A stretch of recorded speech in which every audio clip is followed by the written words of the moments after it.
السلام علیکم ناظرین، پروگرام شرح ادب کے ساتھ وقار احمد وقار حاضر خدمت۔ مستانہ طے کروں ہوں رہے وادی خیال، تاباز گشت سے نہ رہے مدعا مجھے، اور کھلتا کسی پہ کیوں میرے دل کا معاملہ، شعروں کے انتخاب نے رسوا کیا مجھے۔ مگر ہمارا انتخاب باعث رسوائی نہیں بلکہ باعث تسکین ذوق ہے۔ آج کے اس پروگرام میں میر تقی میر کی ایک اور غزل کے ساتھ حاضر خدمت ہے، اور خود میر کا ہی شعر ہے، گو کہ اس کا دائرہ بہت بڑا ہے، لیکن اگر کسی شعر کی شرح کے لحاظ سے، کسی شعر کی تشریح کے حوالے سے اس شعر کو پڑھا جائے تو غلط نہ ہوگا کہ یہ توہم کا کارخانہ ہے یا وہی ہے جو اعتبار کیا۔ تو ہر شعر کے پیچھے ایک کارخانہ قدرت ہے، اور وہ کارخانہ کیا ہے یہ ہم جانتے ہیں ہمارے پروگرام کے مہمان شارح پروفیسر ڈاکٹر سید عتیق احمد جیلانی صاحب سے۔ سر، آپ کے پروگرام میں خوش آمدید۔ اور آج پھر آپ کو تکلیف دی ہے میر کی غزل میر دریا ہے، سنے شعر زبانی اس کی، اللہ اللہ رے طبیعت کی روانی اس کی۔ پروفیسر ڈاکٹر سید عتیق احمد جیلانی۔ شکریہ۔ پہلے آپ کی افتتاحی گفتگو کے لیے اللہ اللہ، کیا بات ہے، بڑھیا۔ جیسا کہ آپ نے بتایا کہ آج ہمارے پیش نظر میر کی وہ مشہور غزل ہے جسے کیفیت کے لحاظ سے بہت اعلیٰ درجہ دیا جاتا ہے۔ کیفیت کسی شعر کے لیے، کلام کے لیے بڑی بنیادی چیز ہوا کرتی ہے، اور میر کے کلام کی یہ عمومی خصوصیت ہے، لیکن میر کی غزلوں میں سے خاص طور پر یہ غزل کیفیت کے لحاظ سے بہت سے ناقدین کی نگاہوں کا مرکز بنی ہے۔ تو پہلے ہم اس غزل سے اپنی ذہنی مؤنست، مطابقت پیدا کرنے کے لیے اس کی پہلی خواندگی کرتے ہیں، اور اس کے بعد پھر ایک ایک شعر کے بارے میں گفتگو۔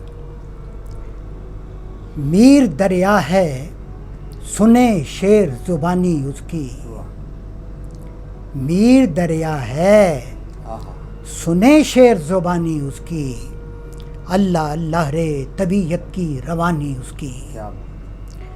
بات کی طرز کو دیکھو تو کوئی جادو تھا، بات کی طرز کو دیکھو تو کوئی جادو تھا، پر ملی خاک میں کیا سحر بیانی اس کی۔ می تو بوچھار کا دیکھا ہے برستے تم نے، می تو بوچھار کا دیکھا ہے برستے تم نے، اسی انداز سے تھی اشک فشانی اس کی۔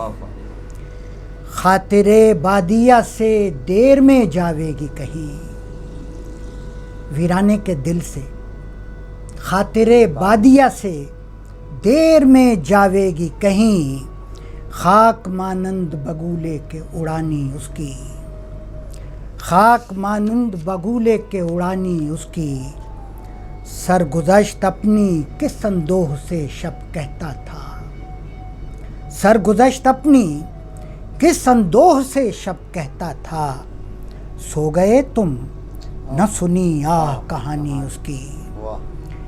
مرثیے دل کے کئی کہہ کے دیے لوگوں کو، کہہ کے دیے یا کر کے دیے، مرثیے دل کے کئی کہہ کے دیے لوگوں کو، شہر دلی میں ہے سب پاس نشانی اس کی۔ اب گئے اس کے جز افسوس نہیں کچھ حاصل، اب گئے اس کے جز افسوس نہیں کچھ حاصل، حیف صد حیف کہ کچھ قدر نہ جانی اس کی۔ میر دریا ہے، میر دریا ہے، میر دریا ہے، نیل دریا ہے، گنگا دریا ہے، جمنا دریا ہے، سندھ دریا ہے، یہ میر کہاں کا دریا ہے؟ سنا ہے کسی نے؟ ایک مرتبہ نیلام گھر میں سوال پوچھ لیا، دریائے لطافت کہاں واقع ہے؟ تو سب حیران پریشان۔ تو بعد میں عقدہ کھولا، طارق عزیز نے بتایا کہ دریائے لطافت تو ایک کتاب کا نام ہے، انشاءاللہ خان انشا کی، زبان کے حوالے سے۔ تو میر دریا ہے، کیا مطلب؟ کسی شخص کے ذہن میں بھی، عام طالب علم، عام آدمی جو شعری ڈکشن سے واقف نہ ہو، شعری لغات سے آگاہ نہ ہو، شاعری کی جو مجازی زبان ہوتی ہے اس سے واقف نہ ہو، اس کے ذہن میں یہ ابہام، یہ اشکال پیدا ہو سکتا ہے کہ میر کون سا دریا ہے. ٹھیک ہے، تو میر دریا ہے مگر اپنے مجازی معنوں میں. حقیقی معنوں میں میر دریا نہیں ہے. میر ایک شاعر ہے، میر ایک شخص ہے، میر ایک درد مند دل رکھنے والا انسان ہے، مگر میر دریا ہے، ماننا پڑے گا. میر خود کہہ رہے. اچھا، اس غزل کی خوبی یہ بھی ہے جو ہمیں متاثر کرتی ہے، ہمیں حیران کرتی ہے. ہم متوجہ ہوتے ہیں کہ میر، اس میں ہمیں فرسٹ پرسن نظر نہیں آتے، متکلم نظر نہیں آتے، بلکہ تھرڈ پرسن ہے. غائب میں اپنے آپ کو دیکھ رہے ہیں، زمانے کو دیکھ رہے ہیں، جیسے کوئی شخص کامنٹری کر رہا ہو، جیسے کوئی شخص بیان کر رہا ہو احوال کو، اوپر سے کوئی دیکھ رہا ہو اور مختلف لوگوں کی گفتگو، مختلف قسم کی صورتحال اس کا نقشہ کھینچ رہا ہے. یعنی اس میں شامل بھی ہیں میر کی ذات اس کلام میں اور کلام سے الگ بھی ہے. میر خود کہہ رہے ہیں میر دریا ہے. درخت کیوں نہیں؟ کبوتر کیوں نہیں؟ یہ کب کیوں نہیں؟ دریا کیوں ہے؟ ایک سادہ سا جواب تو یہ ہے کہ دوسرے مصرے میں لفظ آ رہا ہے روانی. درخت کے ساتھ روانی نہیں آ سکتا، کب کے ساتھ روانی نہیں آ سکتا ہے. تو مناسبت لفظی کی وجہ سے میر نے یہاں پر لفظ دریا استعمال کر لیا. لیکن یہ بڑا ایک سطحی سا خیال ہوگا. گہری نظر سے دیکھیں تو دریا کے اندر جو خصوصیات ہوتی ہیں وہ مطالبہ کرتی ہیں کہ یہاں پر یہ لفظ دریا ہی ہونا چاہیے. مجازی زبان اور لغوی زبان، عام گفتگو کی زبان میں فرق آپ لوگ اچھی طرح جانتے ہیں، اردو سے وابستہ لوگ ہیں. کہا جاتا ہے کہ جہاں لغت کی زبان ختم ہوتی ہے وہاں سے شاعری کی زبان شروع ہوتی ہے. کیا بات، واہ واہ. عام لوگوں کے لیے چمن صرف چمن ہے، ہاں، لیکن ایک شاعر کے لیے، ایک شعر فہم کے لیے چمن اس کا گھر بھی ہے، چمن اس کا محلہ بھی ہے، محبوب کا کوچہ بھی ہے، وطن بھی ہے، دنیا بھی ہے، اور ساری کائنات بھی چمن اس کا دل بھی ہے. یعنی یہ مجاز جو ہے، مجازی زبان، مرادی زبان جو لغت سے ہٹ کر معانی دیتی ہے، یہ تہداری پیدا کر دیتی ہے لفظوں میں. یعنی ایک لفظ کو اس کی محدودیت کے دائرے سے نکال کر پھیلا دیتی ہے. تو یہاں میر دریا ہے مگر یہ وہ دریا نہیں ہے کہ جو ہم مشاہدہ کرتے ہیں، بلکہ دریا کی جو خصوصیات ہیں ان میں روانی ہے. اور جو چیز رواں ہوتی ہے، بہتی ہے، پانی بہتا ہے، اس میں پاکیزگی ہوتی ہے. بہتا پانی پاک ہوتا ہے. کیا بات ہے. حرکت زندگی ہے اور ٹھہراؤ موت ہے. دریا زندگی کی نشانی ہے، زندگی کی علامت ہے. جتنی بڑی بڑی تہذیبیں ہیں، بڑے بڑے شہر ہیں، وہ دریا کے کنارے آباد آپ کو دکھائی دیں گے، چاہے وہ موہنجو-دڑو ہو یا ہڑپا ہو یا دنیا کے کوئی اور پرانا شہر. کیوں؟ کیونکہ پانی اور زندگی لازم و ملزوم ہے. تو میر دریا ہے، میر کی شخصیت دریا ہے. کیوں ہے دریا؟ اس کی گفتگو زندگی بخش ہے.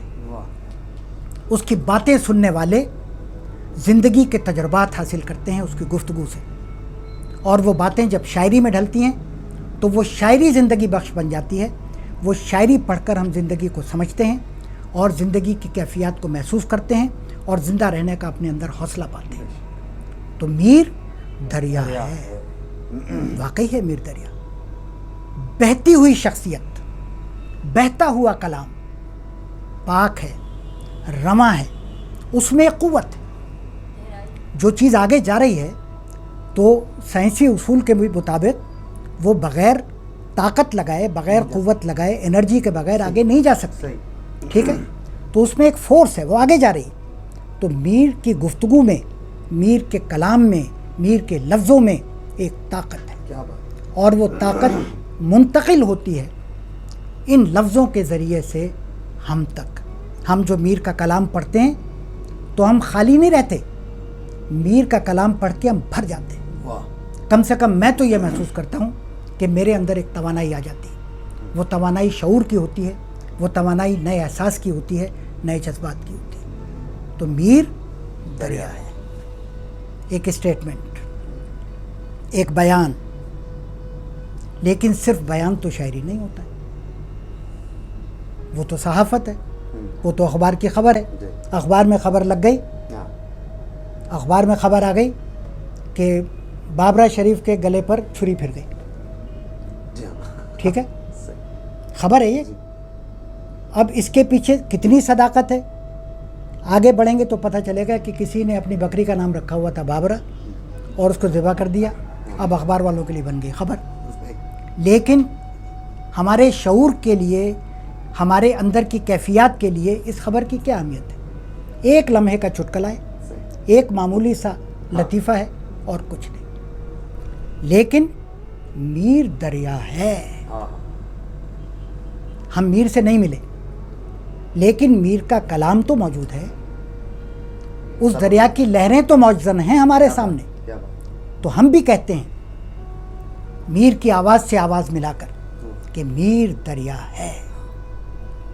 میر دریا ہے, اسٹیٹمنٹ, بیان. لیکن اب زور دے کر کہیے میر دریا ہے. مانتے ہیں ہم میر دریا ہے, اور اگر سرگوشی کریں تو اور لطف آئے گا. میر دریا ہے. تمہیں پتہ ہے, ارے کوئی انکشاف جب ہوتا ہے تو ایک حیرت کا عالم ہوتا ہے. کوئی نئی بات پتہ چلی ہے, ہم نہیں جان سکتے تھے کہ کوئی انسان بھی دریا ہو سکتا ہے.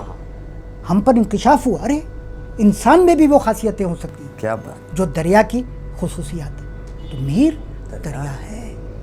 سنے شعر زبانی اس کی, تم نے سنے, ٹھیک ہے.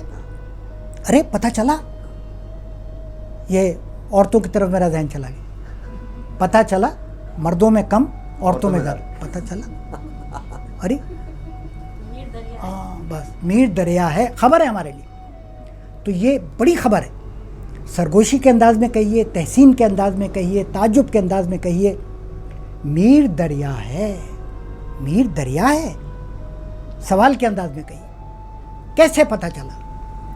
سنے شعر زبانی اس کی, پڑھے کیوں نہیں؟ آج تو ہم پڑھ رہے ہیں, لیکن میر کا عہد کتاب سے زیادہ تقریر کا, گفتگو کا عہد تھا. کیا بات, ٹھیک ہے. پرنٹنگ پریس دیر میں آئے, ہاتھ سے کتابیں لکھی جاتی تھیں اور ان کا حلقہ اثر محدود ہوتا تھا. تعلیم و تعلم, علم و فن, شعر و سخن, اس کا دائرہ زبان سے پھیلتا تھا. لوگ سنتے تھے, سناتے تھے, مجلسیں ہوتی تھیں, محفلیں ہوتی تھیں. اچھا, اس کا ایک پہلو اور بھی ہے. آپ میں سے کوئی اگر معترض ہو تو اعتراض اپنا بیان کر دیجیے گا کہ میں تشریح کے دائرے سے نکل رہا ہوں. یہ وہ کلاس روم والی تشریح نہیں, وہ تشریح میں 1 منٹ میں بلکہ چند سیکنڈ میں بیان کر دوں گا. کیا بات, ٹھیک ہے. یہ تشریح وہ ہے جو آپ کے ذہن کو کھولے گی. جو پڑھانے جا رہا ہے اس کے ذہن میں اتنی تشریح نہیں ہونی چاہیے جتنی تشریح کے طالب علم کو درکار ہے یا بورڈ کے امتحان کے لیے درکار ہے. ڈاکٹر نجم الاسلام کہا کرتے تھے کہ ایک چھٹانگ پڑھانا ہو تو ایک من پڑھ کے جاؤ. کیا بات ہے, ایک چھٹانگ پڑھانا ہو تو میر دریا ہے. سنے شعر زبانی اس کی. پوچھا بھی جا رہا ہے, سنے شعر زبانی, تم نے سنے؟ ارے تم نے سنے, فلاں نے سن لیے, ہم نے بھی سنے. خوشی کا اظہار, ٹھیک ہے. لوگ ملتے تھے میر سے آ کر. آب حیات میں درج ہے, آزاد نے بیان کیا ہے کہ لوگ لکھوا کے لے جاتے تھے سوغات کے طور پر میر کے شعر اپنے اپنے شہر میں. کوئی دلی آیا تو کیا لے کے جا رہا ہے؟ جوتے کپڑے نہیں, وہ بھی لے جاتے ہوں گے, لیکن خاص سوغات جو ہوتی تھی, صاحب میر کی غزل لے کے جا رہے ہیں. میر صاحب کے اپنے ہاتھ کی لکھی ہوئی. تو آگے ایک شعر میں جو ذکر آ رہا ہے کہ مرثیے دل کے کئی کہہ کے دیے لوگوں کو, وہاں بھی وہی بات ہے. تو یہ معاشرہ زبانی معاشرہ ہے جہاں سننے سنانے کا عمل بہت زیادہ ہے. سنے شعر زبانی اس کی. کیا بات, ہم نے اس کی زبانی شعر سنے تو ہمیں پتہ چلا کہ میر دریا ہے. دریا ہے. اس کی گفتگو کی جو روانی تھی وہ بتاتی ہے. وہ بتاتی ہے کہ میر دریا ہے. روانی کیا ہوتی ہے؟ چرب زبانی. آج کل اینکرز میں بڑی خوبی پائی جاتی ہے. صحیح ہو غلط ہو اچھا ہو برا ہو بولتے چلے جاؤ بولتے چلے جاؤ, بس تیز بولنا ہے. کیا یہ ہوتی ہے روانی؟ یہ روانی نہیں ہوتی. روانی کے بے شمار تقاضے ہیں. میر کا کلام ان تقاضوں پر پورا اترتا ہے.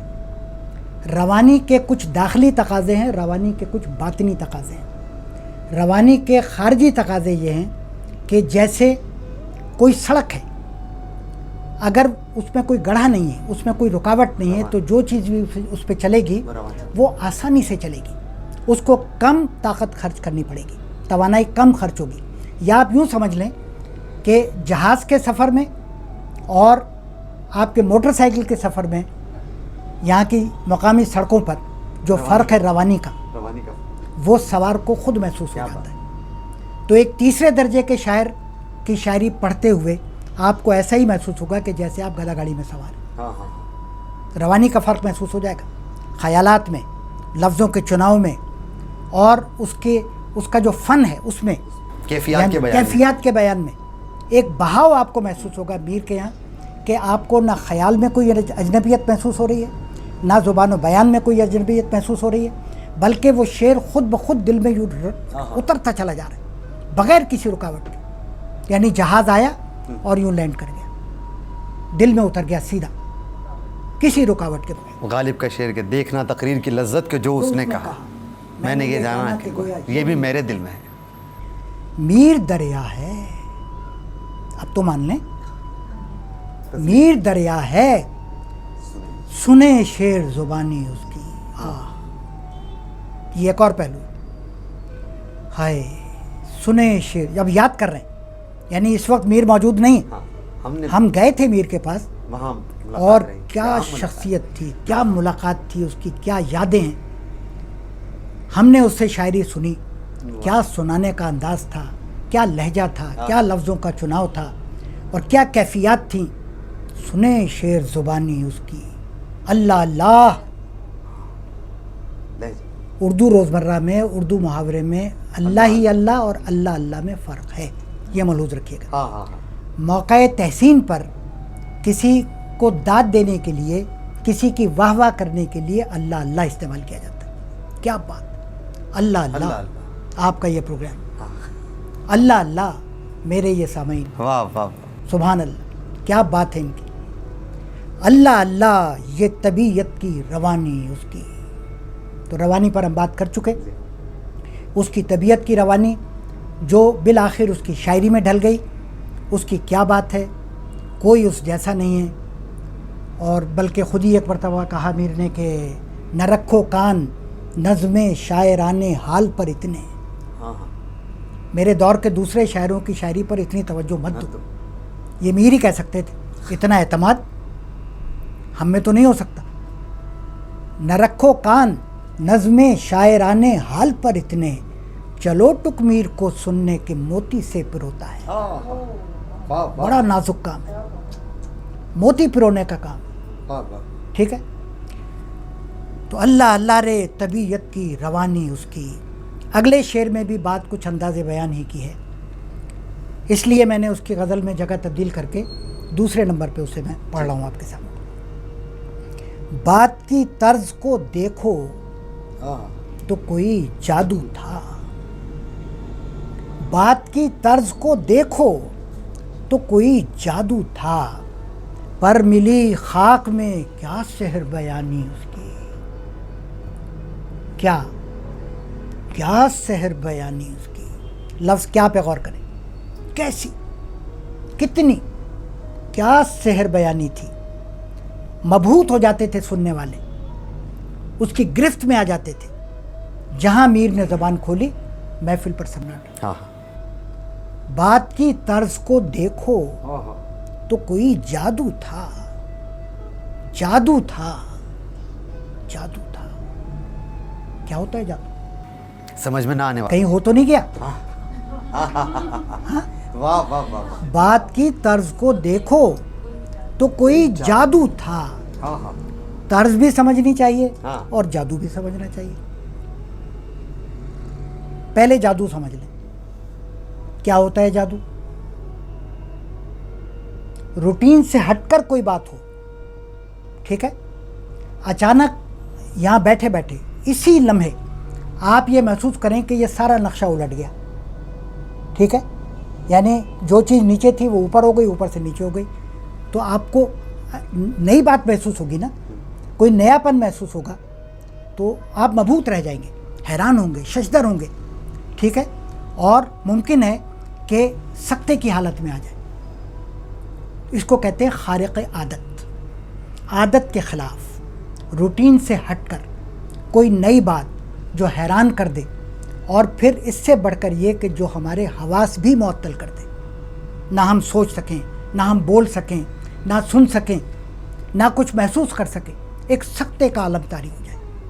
یہ ہے جادو. اور جادو کا توڑ بھی جادو کرنے والے کے پاس ہوتا ہے. وہ جب چاہے گا اپنے اثر سے آپ کو نکال لے گا, جب چاہے گا آپ کو اپنے اثر میں لے آئے گا. تو یہاں جادوگر کون ہے؟ میری طرف نہ دیکھیں اس طرح. میں تو خود میر کے جادو میں ہوں, میں تو خود میر کے سحر میں. ہاں, بات کی طرز کو دیکھو تو کوئی جادو تھا, جادو تھا. طرز بنائیں کوئی. یہ فرمائش ہے اس غزل کی, کبھی کوئی طرز بنائیں. ایک تو وہ ہوتی ہے طرز, ٹھیک ہے, جی, موسیقی کے لحاظ سے. اچھا, طرز, انداز, ڈھب, طور, طریقہ, کوئی نیا فیشن, نئی طرز. ہم طرز سے واقف ہیں. اچھا, طرز جو ہے, میں جب اس لفظ پہ غور کرتا ہوں تو مجھے شاعری کے لحاظ سے, سخن کے لحاظ سے اس کے دو پہلو دکھائی دیتے ہیں. پتہ نہیں کیوں ہر بات کے مجھے دو پہلو دکھائی دیتے ہیں. کسی ڈاکٹر سے مشورہ کرنا پڑے گا یہ, ٹھیک ہے. تو دو, ایک خارجی پہلو ہے, ایک داخلی پہلو ہے. اس سلسلے میں مجھے درخت کی مثال ذہن میں آتی ہے. درختوں کی کتنی طرزیں ہیں, ہم دیکھ کتنی قسم کے درخت ہیں, پودے ہیں, پھول ہیں, رنگت کے لحاظ سے, خوشبو کے لحاظ سے, پتوں کی بناوٹ کے لحاظ سے, ان کے تنوں کے لحاظ سے, جی. لیکن ہر درخت کی ایک داخلی دنیا ہے اور ایک خارجی دنیا ہے. خارجی دنیا کا تعلق ہے اس باغبان سے, اس مالی سے جو تراشتا ہے, جو کانٹ چھانٹ کرتا ہے, اس سے ایک شیپ بنتی ہے, ٹھیک ہے. وہ بھی ایک مخصوص شکل دیتی ہے درخت کو, اور وہ شکل ہمیں متاثر کرتی ہے. یہ اس درخت کی ظاہری طرز ہے. لیکن درخت جو ہمیں متاثر کر رہا ہے اپنی پوری شخصیت میں, اس کے اندر کیا ہے؟ اس کے اندر ایک قوت نمو ہے جو اس کے بیج میں موجود ہے, اپنے درجنوں, سینکڑوں, ہزاروں, لاکھوں امکانات کے ساتھ بیج کے اندر. اور اس کی رگوں میں جو پانی سرایت کر رہا ہے, جو گھوم رہا ہے زمین سے سک کر کے, پانی جو لے جا رہا ہے درخت, تو اس کی طرز بنانے میں اس بیج کی قوت نمو کا بھی ہاتھ ہے, اور اس نمی کا بھی ہاتھ ہے, اور پھر بعد میں اس مالی کا ہاتھ ہے جو کہ تراش خراش کرتا ہے. تو شاعری ایک وہ قوت تخلیق ہے جو شاعر کے اندر قدرت نے دی. کسی کو نئی طرز کا شاعر بنانے میں بنیادی کام تو قدرت کرتی ہے, ٹھیک ہے. وہ ایک خاص اسٹائل دیتی ہے قدرت, ایک خاص طرز دیتی ہے. اس کو اسلوب کا بھی آپ نام دے سکتے ہیں اور اسٹائل بھی کہہ سکتے ہیں, ٹھیک ہے. ہر آدمی کا اپنا ایک اسٹائل ہوتا ہے. اسٹائل از دا مین ہم سیلف, یہ بھی کہا گیا ہے. لیکن اس میں بھی ادھوری حقیقت ہے. اس میں صرف ظاہر کی بات کی گئی کہ ہر آدمی کا ظاہر ایک الگ اسٹائل رکھتا ہے. میں نے جو دو اس کی خارجی اور داخلی کیفیات بیان کی ہیں, ان دونوں پہلوؤں سے دیکھنا ہوگا. تو درخت کی مثال بہترین ہے کہ درخت, اگر آپ شاعری کو درخت فرض کر لیں تو شاعری اپنے باطن سے بھی مختلف ہے اور اپنے ظاہر سے بھی مختلف ہے. ہم میر کے دیکھتے ہیں کہ لفظیات بھی الگ ہیں اور کیفیات بھی الگ ہیں. آتش نے کہا تھا کہ شاعری بھی کام ہے آتش مرصع ساز کا.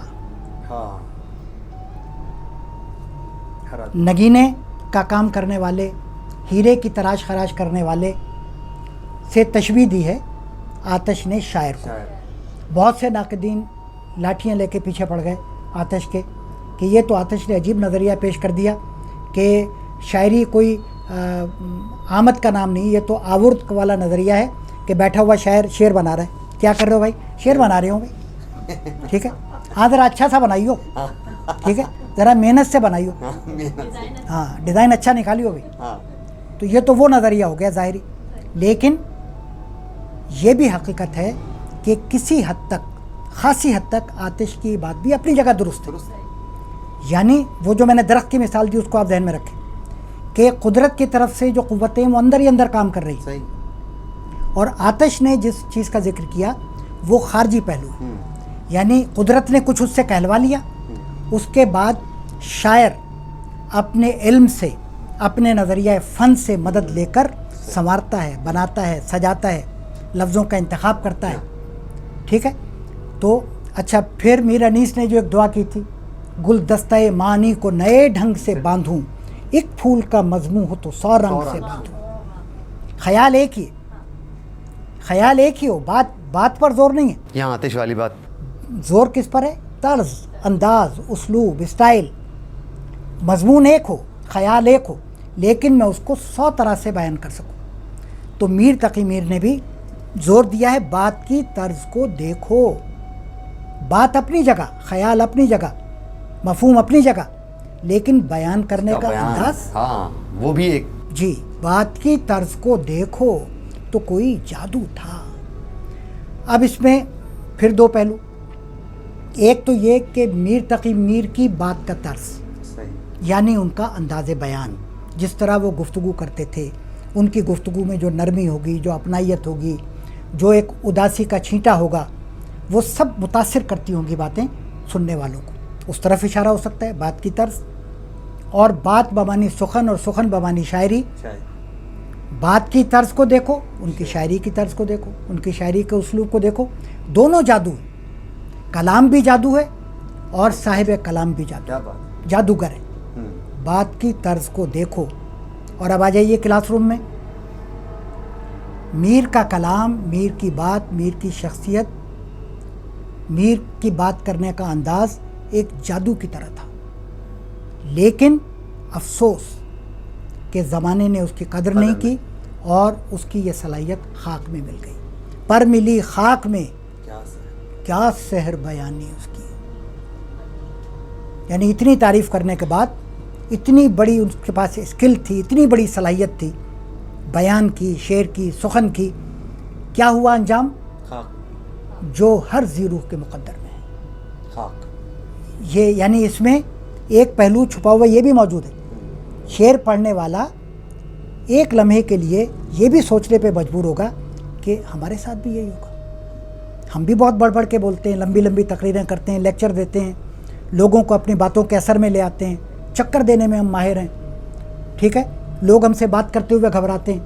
لیکن کل, پرسوں, اس کے بعد اچانک کسی بھی دن ہمارے لفظ, ہمارا جسم, ہمارا ذہن, ہماری یہ قوت بیان, کیا انجام ہے اس کا؟ ختم. اول و آخر فنا, ظاہر و باطن فنا. پر ملی خاک میں کیا سحر بیانی اس کی. سحر مناسبت سے جادو کی, جادو اور سحر طلسم ایک ہی معنی ہیں. اچھا, پر کا لفظ کچھ اساتذہ نے, اور آج کل بعض لوگ اس پر معترض ہوتے ہیں کہ لیکن کے معنوں میں ترک ہو گیا, یعنی اس لفظ کو لیکن کے معنوں میں چھوڑ دینا چاہیے. اب پر ان معنوں میں ہی ہے کہ میز پر کپ رکھا ہوا ہے, یعنی اوپر, ٹھیک ہے. لیکن کے معنوں میں اس لفظ کو ترک کر دینا چاہیے. میں تو اس رائے کے خلاف ہوں, بلکہ متروکات ہی کے حوالے سے میرا نظریہ بالکل مختلف ہے. آپ اپنی رائے رکھ سکتے ہیں. پر ملی خاک میں کیا سحر بیانی اس کی, می تو بوچھار کا دیکھا ہے. یہ ایسے ہی آ گئے کلاس میں. آج کل تو موسم بھی بوچھار, کبھی تو دیکھا ہوگا زندگی میں. می تو بوچھار کا دیکھا ہے, دیکھا ہے نا. یہ سب اس کے اندر موجود ہے. یہ جو نام ہے اپنی طرف سے نہیں لگا رہا ہوں, آپ سمجھ رہے ہیں کہ نہ اس میں نہیں لکھا ہوا, میں اپنی طرف سے لگا رہا ہوں. شعر تقاضا کر رہا ہے, ہاں اس لیے ٹھیک ہے, کیوں بھائی ہاں یہ بھی موجود ہے. ارے دیکھا ہے نا, می تو بوچھار کا دیکھا ہے برستے ایری تم شاعری. نے, ہاں کیوں دیکھا ہے نا, می تو بوچھار کا دیکھا ہے برستے تم نے نہیں دیکھا. اچھا تو میر کو روتے ہوئے دیکھا ہاں ہوگا. ہاں ہاں اسی انداز سے تھی. اسی انداز سے تھی اشک فشانی اس کی, ایسے ہی روتا تھا وہ بھی. واہ. میر بھی ایسے ہی روتا تھا, یا روئے یا رلایا اپنی تو یوں ہی گزری, ہاں ہاں یا روئے یا رلایا اپنی تو یوں ہی گزری, کیا ذکر ہم سفیرہ یاران شادماں کا, واہ. عہد جوانی رو رو کاٹا, پیری میلی آنکھیں موند, یعنی رات بہت تھے جاگے صبح ہوئی آرام کیا. جو اس شور سے میر روتا رہے گا ہاں تو ہمسایہ کاہے کو سوتا رہے گا. واہ. میں وہ رونے والا جہاں سے چلا ہوں, ہاں میں وہ رونے والا. وہ رونے والا جہاں سے چلا ہوں, جسے ابر ہر سال روتا رہے گا. ہائے ہائے. یہ جو بارش آتی ہے یہ نوئی نہیں آتی, ہاں اے سے ہی نہیں آتی یہ بارش, یہ حضرت میر تقی میر کی یاد دلانے آتی ہے. کیا بات ہے. جی یاد دلانے آتی ہے کہ کوئی تھا جو ایسے روتا تھا. ایسے می تو بوچھار کا دیکھا ہے برستے تم واہ نے, واہ. اسی انداز سے تھی اشک فشانی اس کی, رونا رولانا. میر کی پہچان لوگ کہتے ہیں, میں تو نہیں کہوں گا کیونکہ میر کے یہاں بڑا تنوع ہے. ہم نے وہ اشعار نکال لیے جو اداسی والے رونے رلانے والے تھے, لیکن کثرت ان موضوعات کی نہیں ہے میر کے یہاں. بلکہ بعض ناقدین نے, خاص طور پر شمس الرحمن فاروقی نے یا غالباً ناصر کاظمی نے, تو یہ کہا ہے کہ میر کے بعد جتنے بھی لہجے ہیں, چاہے وہ غالب کا لہجہ ہو, حالی کا لہجہ ہو یا اقبال کا لہجہ ہو, سب لہجے میر سے نکلتے ہیں. کیا بات ہے, کیا بات. یعنی میر کے کلام میں خام حالت میں وہ لہجے موجود ہیں, وہاں سے لے کر پھر ان کو جی ان میں مینا کاری کر کے لوگوں نے آگے بڑھایا. اچھا روئے یا رلایا, رونا, بارش ایسے روتی تھی, بارش ایسے روئے گی, یہ رونا کیا ہے آخر؟ ایک شخص کا رونا ہے یا اس تہذیب کا رونا ہے, واہ. اس زوال کا رونا ہے, وہ جو سینکڑوں سال کی بنی بنائی بستیاں, بنا بنایا کلچر اجڑ رہا تھا, تنزل کی طرف گامزن تھا, جو سیاسی ابتری تھی, جو روز روز کا قتل عام تھا, واہ واہ. تباہی تھی, اس کا رونا ہے. کس شے کا رونا ہے؟ یا میر کا اپنا کوئی ذاتی غم انہیں رلا رہا ہے؟ اور پھر یہ بھی سوال پیدا ہوتا ہے کہ رونا کیوں, ہنسنا کیوں نہیں؟ بھائی ہنسنے کی بات کرو, یہاں تو رونے کے بہت بہانے ہیں. مہنگائی پہ رو رہے ہیں, لوگوں کی بے وفائی پہ رو رہے ہیں, اپنوں سے دوری پہ رو رہے ہیں, بہت کچھ ہے رونے کے لیے. ہنسنے کی بات کرو. بہت سے لوگ یہ کہتے ہوئے آپ کو ملیں گے, یا اردو والے آپ خود بھی روتے ہیں اور اپنے شاگردوں کو بھی رلاتے رہتے ہیں. تو ان سوالوں کا ہمارے پاس کیا جواب ہے؟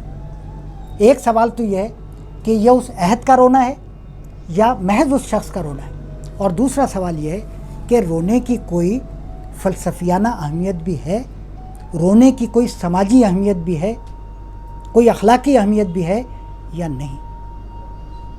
ایک تو رونا, اچھا پہلے وہ بات کہ بے شک میر کا عہد زوال کا عہد ہے, تہذیب اندر سے کھوکھلی ہو رہی تھی اور یہ عمارت آہستہ آہستہ ڈھہ رہی تھی. ہم فراز سے نشیب کی طرف سفر آغاز کر چکے تھے اور میر کو اس کا احساس بھی تھا, لیکن میری ذاتی رائے یہ ہے کہ میر نے ان معاملات پر اپنی رائے اس کھلے طور پر بیان نہیں کی ہے. ان کے شعر آشوب وغیرہ میں کچھ باتیں مل جاتی ہیں, لیکن یہ سیاسی اور سماجی شعور 100 سال کے بعد اقبال کے زمانے میں, حالی کے زمانے میں جتنا کھل کر سامنے آیا اتنا میر کے عہد میں نہیں تھا. میر محسوس تو کر رہے تھے, معاشرے کو دیکھ رہے تھے, دکھ درد کو دیکھ رہے تھے, انسانیت کے قتل عام کو دیکھ رہے تھے اور اس کا اظہار بھی کر رہے تھے, لیکن جس شعور کے ساتھ بعد کی صدیوں میں لوگوں نے دیکھا اور محسوس کیا, میر اس کا نقطۂ آغاز فراہم کر رہے ہیں. اور ذاتی غم ان کا اس اجتماعی غم سے ہم آہنگ ہیں، ان دونوں کو الگ بھی نہیں کر سکتے۔ اچھا، پھر وہ رونے کی بات، رونا ایک تو مریضانہ کیفیت ہے، ٹھیک ہے، کہ اگر کسی عورت کو بہت رونا آ رہا ہو، بات بات پہ آنسو بہائے، بعد میں کرے، روئے پہلے، اور ہومیوپیتھک ڈاکٹر کے پاس چلا جائے تو اس سے کہے گا زبان نکالیں باہر اور پلسا ٹیلا کے 2 قطرے ٹپکا دے گا۔ پلسا ٹیلا ایک دوا ہے، پلسا ٹیلا ایک دوا ہے جو ایسی عورتوں پر فوراً اثر کرتی ہے جنہیں بات بات پہ رونا آتا ہے۔ اچھا، تو ایک مریضانہ کیفیت ہوئی نا یہ۔ صحیح۔ تو میر کے لیے ہم کون سی دوا تجویز کریں گے، یا ایسے تمام شاعروں کے لیے فانی کے لیے کون سی دوا تجویز کریں گے؟ جو میت سے کم پہ تو بات ہی نہیں کرتے۔ دوسرا پہلو اس کا یہ ہے کہ رونا پوری ایک مثبت تہذیب ہے۔ رونا ہمارا کیتھارسس کرتا ہے، احساسات کے ترجمے۔ رونا ہمارا تزکیہ کرتا ہے، رونا ہمارے جذبات کو خارج کا راستہ دکھاتا ہے۔ رونے سے ہمارے اندر کا غصہ، ہمارے برے جذبات، ہمارے منفی خیالات باہر آ جاتے ہیں اور ہمارا اندر شفاف ہو جاتا ہے۔ جو شخص رونا جانتا ہے اس کا دل پتھر نہیں ہو سکتا۔ واہ، جو رونا جانتا ہے وہ کسی سے پیسے لے کر واپس نہ کرنے کے بارے میں سوچ بھی نہیں سکتا۔ جو رونا جانتا ہے وہ قومی خزانے کو لوٹنے کے بارے میں سوچ بھی نہیں سکتا۔ جس کا دل گداز ہے وہ کسی سے بے وفائی نہیں کر سکتا۔ جس کا دل گداز ہے وہ کسی عہدے کے لیے، کسی منصب کے لیے، مال کے لیے، دولت کے لیے کسی کو دھکا نہیں دے سکتا۔ تو رونا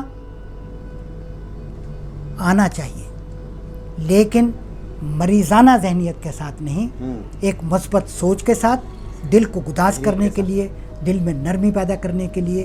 بہت زیادہ ہنسنا، بات بے بات پر ہنسنا بھی پاگل پن ہے۔ جیسے بہت زیادہ رونا اگر مریضانہ علامت ہے تو بہت زیادہ ہنسنا بھی تو پاگل پن کی علامت ہے، دیوانگی کی علامت ہے۔ بات کی می تو برسات کا، می تو بوچھار کا دیکھا ہے برستے تم نے، اسی انداز سے تھی اشک فشانی اس کی۔ تو پیارے بچوں، بارش دیکھی ہوگی، بہت تیز بارش بھی دیکھی ہوگی، ٹھیک ہے۔ میر تقی میر اتنے غمزدہ تھے، اتنے دکھی تھے بیچارے، اتنا روتے تھے کہ بس یوں سمجھ لو کہ جیسے یہ بارش ہو رہی ہے، ایسے روتے تھے، ٹھیک ہے۔ یعنی وہ پوری بات اگر آپ کی سمجھ میں نہیں بھی آئی تو یہ 2 جملے ضرور سمجھ میں آ گئے۔ خاطر بادیہ سے دیر میں جاوے گی کہیں، خاطر بادیہ، بادیہ جنگل، ویرانہ، دشت، خاطر دل، خاطر بادیہ سے دیر میں جاوے گی کہیں، خاک مانند بگولے کے اڑانی اس کی۔ خاطر کا لفظ ہم زیادہ تر خاطر مدارات کے معنوں میں استعمال کرتے ہیں۔ بہت خاطر کی بھائی، ٹھیک ہے، 6 قسم کے تو میٹھے تھے، ٹھیک ہے، اور اللہ جانے کون کون سی ڈش ہے، ٹھیک ہے، اس نے تو کمال کر دیا، بڑی خاطر کی۔ تو خاطر شاعری میں عام طور پر دونوں معنوں میں استعمال ہوتا ہے۔ خیال خاطر احباب چاہیے ہر دم، میر انیس کا شعر ہے۔ انیس ٹھیس نہ لگ جائے آبگینوں کو، تو کس چیز کا خیال رکھنے کو کہہ رہے ہیں میر انیس؟ دوستوں کے دلوں کا۔ خیال خاطر احباب، اپنے احباب کے دل کا خیال رکھنا ہے، کیونکہ دل آبگینے کی طرح ہے، بلبلے کی طرح سے، ذرا سی بات سے بھی ٹوٹ جاتا ہے۔ خیال خاطر، رسا چغتائی نے ردہ لگایا ہے اس شعر پر، خیال خاطر احباب یعنی زمین پر آ گئے ہم آسمان سے، اتنا خیال رکھا کہ خود کو مٹی میں ملا لیا، دوستوں کا اتنا خیال رکھا۔ اور دوستوں نے کتنا رکھا؟ ہمارے ایک دوست تھے، تو ان کا تکیہ کلام تھا، یہ میں پرانی بات کر رہا ہوں، 30 سال پرانی، تکیہ کلام تھا، سب میرے دوست ہیں، بڑے سیلفش آدمی تھے، اللہ انہیں معاف کرے، سب میرے دوست ہیں۔ تو ہم سب ان سے پوچھتے تھے اور آپ؟ سب میرے دوست۔ تو خاطر احباب، تو خاطر بادیہ، کس کا دل؟ جنگل کا دل، ویرانے کا دل، دشت کا دل۔ خاطر بادیہ سے دیر میں جاوے گی کہیں. جنگل کے دل میں ایک شکل، ایک تصویر، ایک مووی، ایک فلم چھپی ہوئی ہے، اور وہ فلم کس کی ہے؟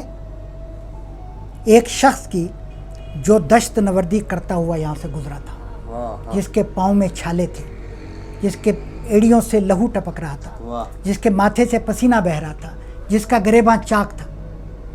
اس کی شکل، اس کی تصویر، اس کی حالت، اس کی کیفیت خاطر بادیہ میں جم کے رہ گئی. اس کا عکس محفوظ ہو گیا. خاطر بادیہ سے دیر میں جاوے گی کہیں، آسانی سے نہیں جائے گی، دیر میں جاوے گی کہیں. خاک مانند بگولے کے اڑانی اس کی. میر، اس کی سے اشارہ پھر میر کی طرف ہے. اس پوری غزل میں میر ہی کا احوال آ رہا ہے. یعنی وہ دشت نوردی کرتا ہوا کسی عام مسافر کی طرح نہیں آیا تھا. میر کی تو طرز ہی نرالی تھی نا، اس کا اسلوب ہر بات میں نرالا تھا. تو میر جب اس ویرانے میں پہنچا تو کیسے آیا؟ جیسے گرد باد. بگولا آپ نے دیکھا ہوگا، گرد کا طوفان جو ہوا کے چکر کی وجہ سے پیدا ہوتا ہے اور زمین سے گرد، مٹی اور شاپرز اور کاغذ کے ٹکڑے اڑاتا ہوا اوپر کی طرف لے جاتا ہے. یہ نظارہ آپ جولائی میں انشاءاللہ کریں گے اپنے حیدرآباد میں بھی. ٹھیک ہے، آج کل تو کم ہو گیا، ورنہ ہمارے بچپن میں بہت تھا جب حیدرآباد کی ہوائیں مشہور تھیں. تو خاطر بادیہ میں یہ منظر محفوظ ہو گیا کہ ایک شخص میرے اندر اترا تھا، مجھ میں مسافر ہو کر آیا تھا، اور اس کا انداز کیا تھا؟ آوارہ گردی کا، دشت نوردی کا، دشت گردی کا، کہ ایک بگولے کی طرح آیا اور چکر کھاتا ہوا، گھومتا ہوا. اچھا، اس میں ایک دیوانگی ہے اس مثال میں. یعنی اگر بگولے کی مثال نہ دیتے، کوئی اور مثال دے دیتے تو وہ دیوانگی نظر نہیں. اس بگولے کی مثال میں ظاہر ہو رہی ہے وہ پوری کیفیت جو اس مسافر کی تھی، یعنی میر کی تھی.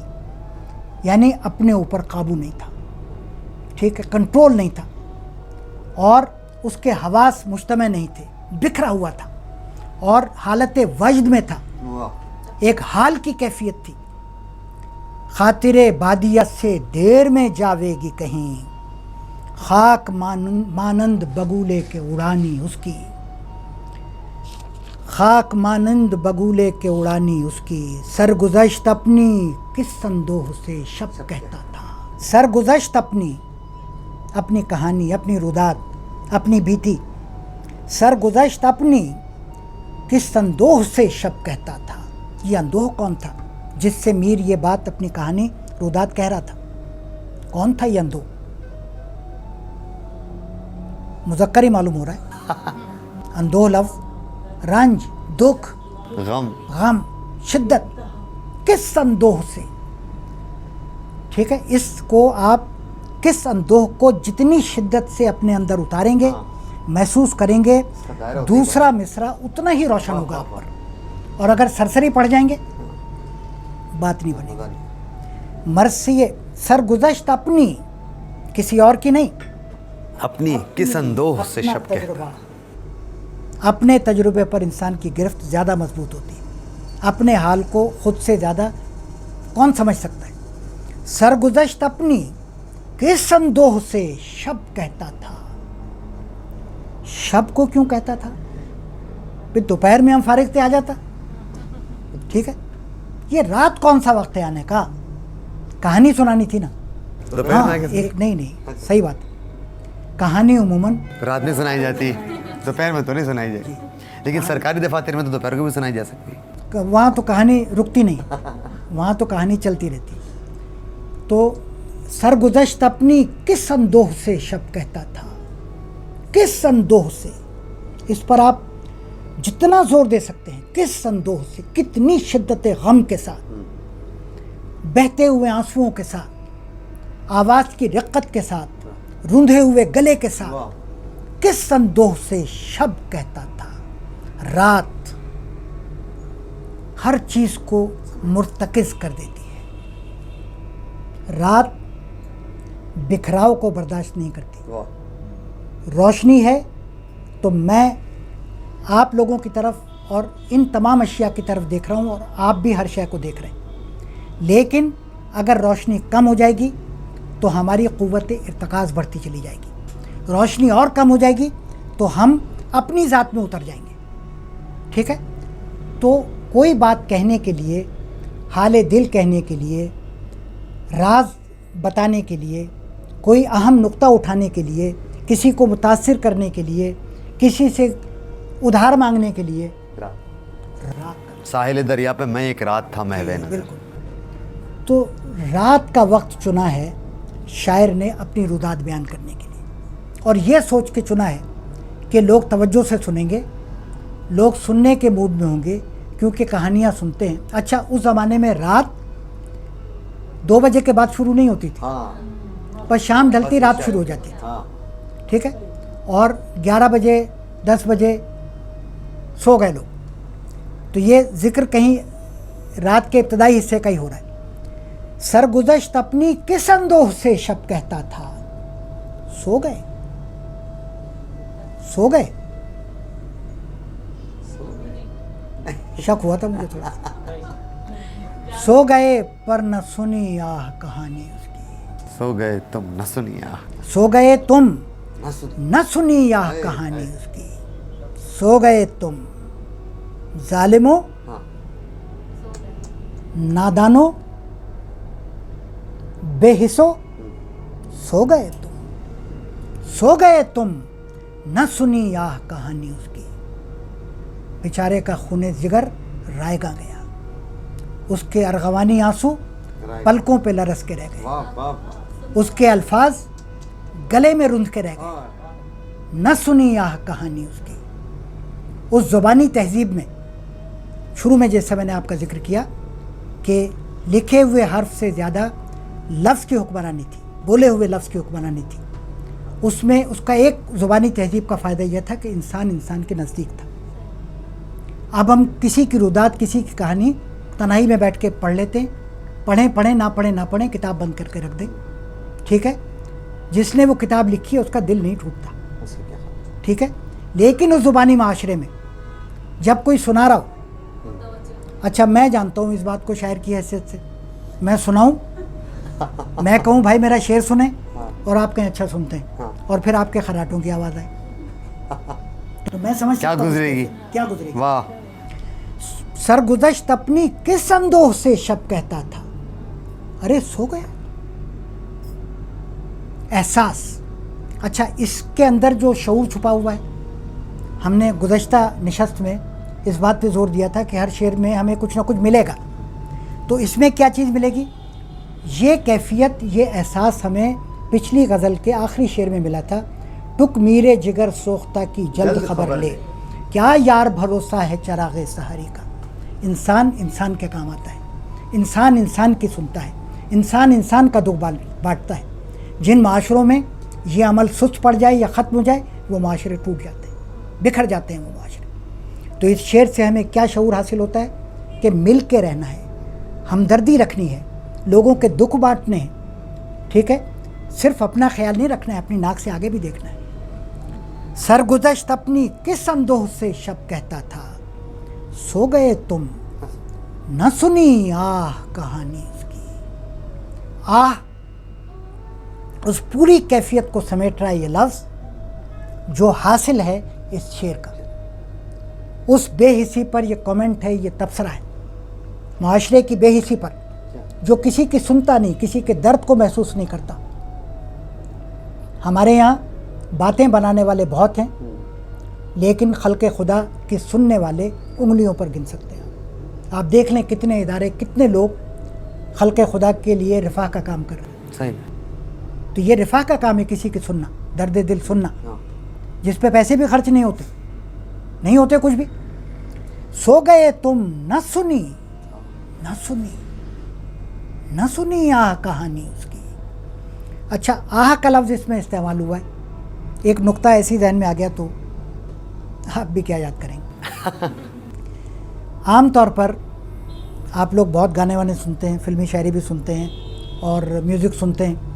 اس میں آہ کا لفظ بھی آتا ہے، اس میں درد کا لفظ بھی آتا ہے، اس میں غم کا لفظ بھی آتا ہے. لیکن اکثر وہ غم سننے والے کے اندر نہیں اترتا،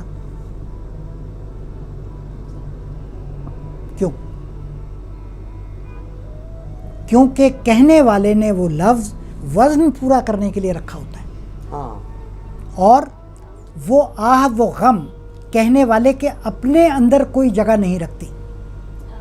اگر وہ اندر سے نکلے گی، یہ آگ یہ شعلہ اگر اندر سے نکلے گا تو جلائے گا، ورنہ کیسے جلائے گا؟ کیسے جلائے؟ دل سے جو بات ہے. یہاں پر جو آہ ہے، آپ وہ پورے اس کا فریم دیکھیں، پورے شعر کا پورا ماحول ایسا بنایا ہے کہ وہ آہ اپنی پوری شدت کے ساتھ باہر آئی ہے. اس میں خود شاعر کا ایک ایسا یقین ہے کہ یہ میری سنے گا. یہ ایک الگ کرب ہے کہ جس پر میں یقین رکھتا ہوں کہ یہ تو سنے گا، بالکل، اور وہ ہی نہ سنے، ٹوٹ گیا. وہ یقین ٹوٹ گیا.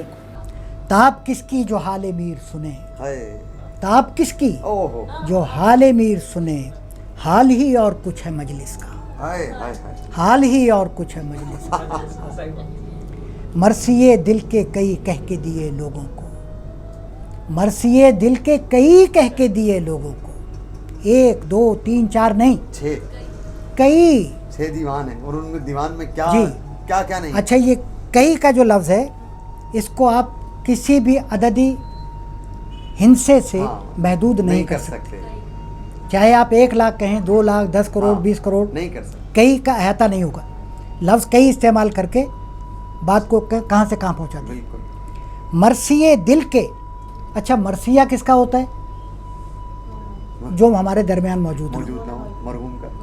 دل مرحوم. ہائے، مرثیے دل کے جو کبھی ہمارے ساتھ تھا، زندہ تھا، ہمارے دکھ درد کا ساتھی تھا، ساتھی تھا. ہم اس کو سناتے تھے، وہ ہمیں سناتا تھا. وہی ٹھیک ہے. ایک دل تھا، ایک طرف دل تھا اور دوسری طرف دلی تھی.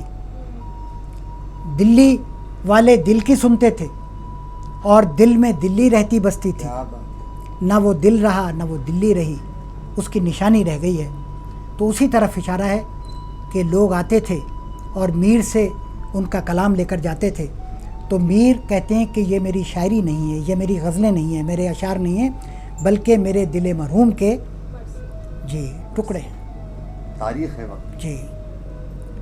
ایران کا ایک شہر ہے نیشا پور، اس کی گلیوں میں ایک عورت تربوز کی قاشیں بیچا کرتی تھی. تربوز کے ٹکڑے، سرخ سرخ تربوز، اور صدا کیا لگاتی تھی؟ من قاش فروش دل صد پارہ خویشم. میں اپنے دل کے ٹکڑے بیچتی ہوں، میں اپنے دل کے ٹکڑے بیچتی ہوں. تو میر بھی شعر نہیں کہتے، دل صد پارہ بیچتے ہیں. اب گئے اس کے جز افسوس نہیں کچھ حاصل. اب گئے اس کے، چلا گیا، ہم میں نہیں رہا، ہم نے اس کی نہیں سنی، سو گئے. ہم نے اس جگر سوختہ کی خبر نہیں لی، اسے جانے دیا. ہم نے اس کی قدر نہیں جانی. وہ خدائے سخن تھا، وہ نابغہ تھا، وہ ہمارے درمیان اللہ کی ایک رحمت تھا. وہ ہمیں شعور دینے آیا تھا، ہمیں جگانے آیا تھا، ہمارے دلوں کو گداز کرنے آیا تھا. ہم نے اس کی قدر نہیں جانی. کیا واقعی ایسا ہوا؟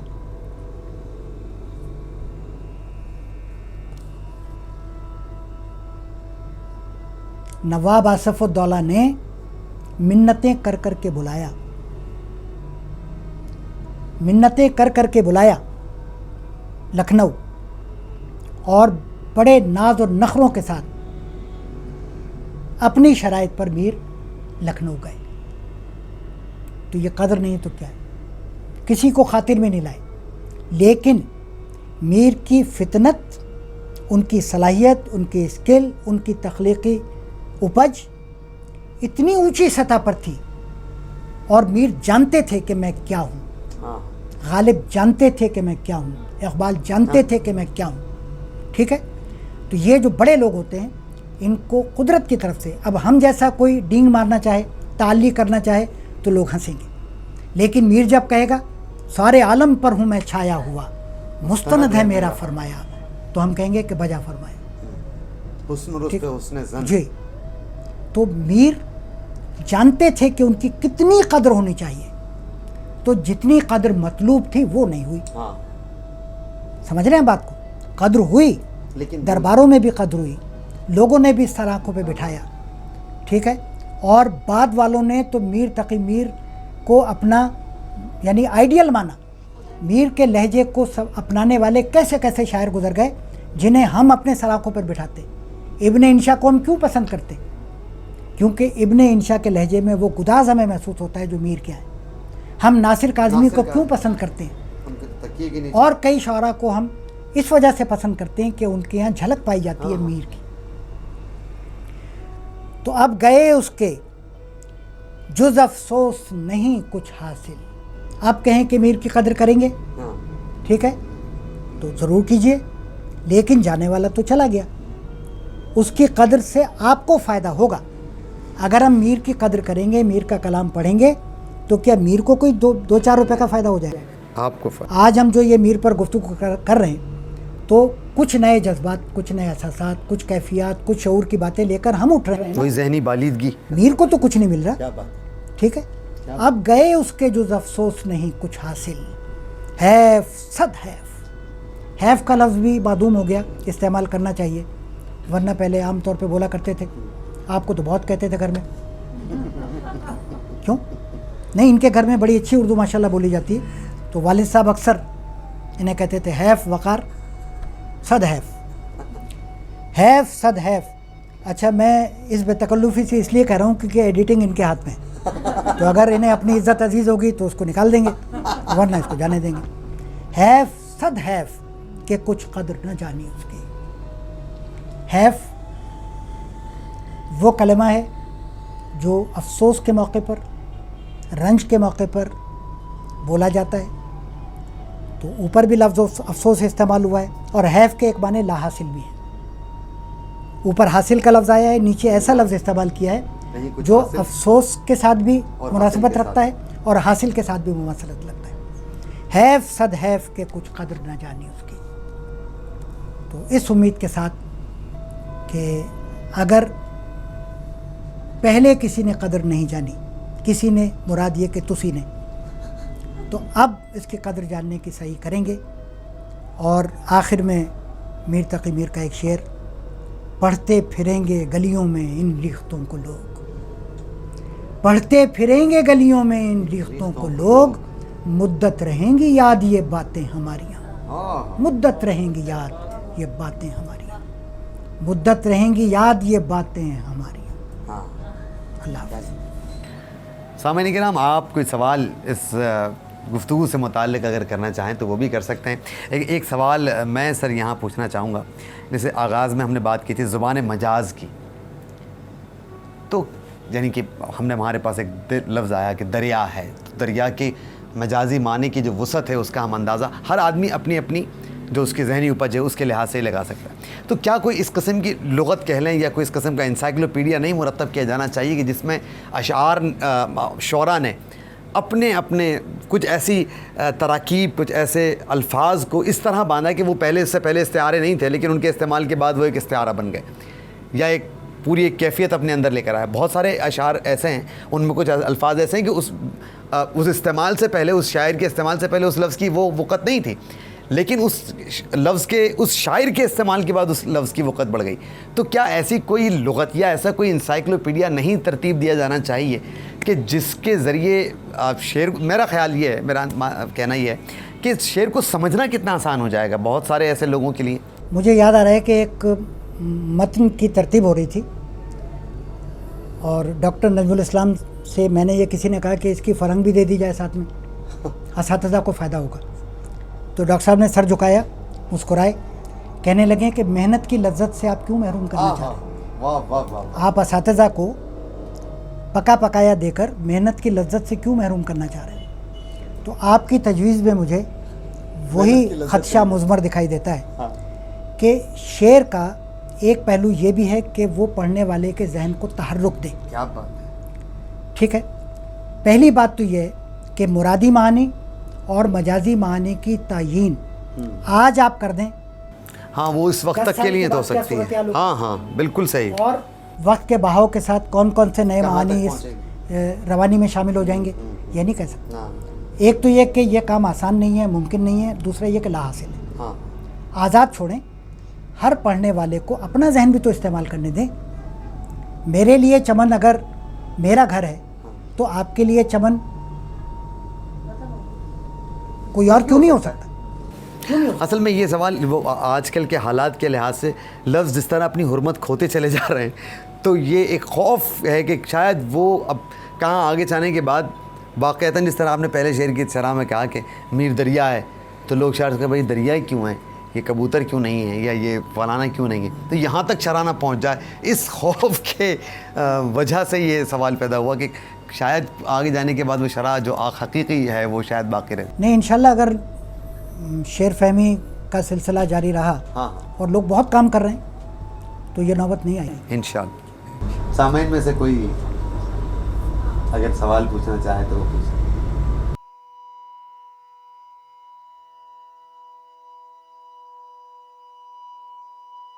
آخر میں تخلص نہیں آیا، مطلع میں آ گیا بس. ہاں وہ مطلع اور مقطع ایک ہی ہو. ایک ہی ہے مطلب مقطع. یہ ہوتا ہے ایسا. انشاء جی اٹھو آپ کوچ کرو، اس شہر میں دل کو لگانا کیا، سنی ہوگی وہ غزل. تو انشاء بعض نے تو اپنے تخلص کو ردیف کے طور پر باندھا ہوا ہے. ہاں بالکل ایسا بھی، یعنی ہر شعر میں تخلص آیا بعض. تو اسی اور چل رہا ہے شناس. ایسا ہو کہ پہلے میں بھی ہو پھر آخر میں مقطع میں بھی ہو. شاعر کی مرضی دو ٹھیک ہے، شاعر پر کسی قانون کی دفعہ لاگو نہیں ہوتی. ٹھیک ہے، وہ اس لیے نا یعنی پولیس اس بات پہ چھاپا نہیں مارے گی کہ آپ نے دو مرتبہ کیوں اپنا نام ڈال لیکن دیا. سر اگر اس نے آغاز میں اپنا نام کر دیا تو ہم اسے کیا کریں؟ کیونکہ ہم مطلع ہی کہیں گے، اس کو بھی مطلع ہی کہیں. مطلع کہیں گے. ہم نے بتایا نا کہ بعض شعراء نے اس طرح باندھی ہے نا کہ اپنے تخلص کو ہی انہوں نے بطور ردیف باندھا ہے. پوری غزل میں ردیف ہی ان کا تخلص ہے. تو یہ پابندی نہیں ہے. آپ تو یہ دیکھیں کہ وہاں پر بامانی ہے یا نہیں ہے، شعر میں کیفیت پیدا ہو رہی ہے نہیں ہو رہی. اسٹوڈنٹس یہ کہتے ہیں کہ مقطع کی پہچان ہے کہ تخلص. اگر وہ پہلا شعر آ جائے ہاں تو مقطع بھی ہے، تو مقطع بھی ہے، مطلع بھی ہے، مقطع بھی ہے. دیکھیں وہ اس کو بہت مطلع طلوع ہونے سے نا شعر غزل کا پہلا شعر مطلع اس لیے کہ وہ جیسے ہم کہتے ہیں نا طلوع، وہ اس کی فنی طور پر تعریف ہے کہ وہ پہلا شعر ہے. اور کسی شعر میں اگر شاعر اپنا تخلص استعمال کرتا ہے وہ مقطع ہے. تو جو مطلع ہے اگر اس شعر میں شاعر نے اپنا تخلص استعمال کر لیا تو وہ مقطع بھی ہے. نہیں کئی بہت ہیں. انشاء ابھی سر نے شعر لکھا انشاء جی اٹھو کوچ کرو. سامعین کرام، آج کی اس خوبصورت غزل پر اختتام کرتے ہیں، لیکن یہ سلسلہ جاری رہے گا اور اگلے پروگرام میں کسی اور خوبصورت غزل کے ساتھ حاضر ہوں گے. اس وقت تک کے لیے اجازت دیجیے. اپنا بہت خیال رکھیے گا. اللہ حافظ.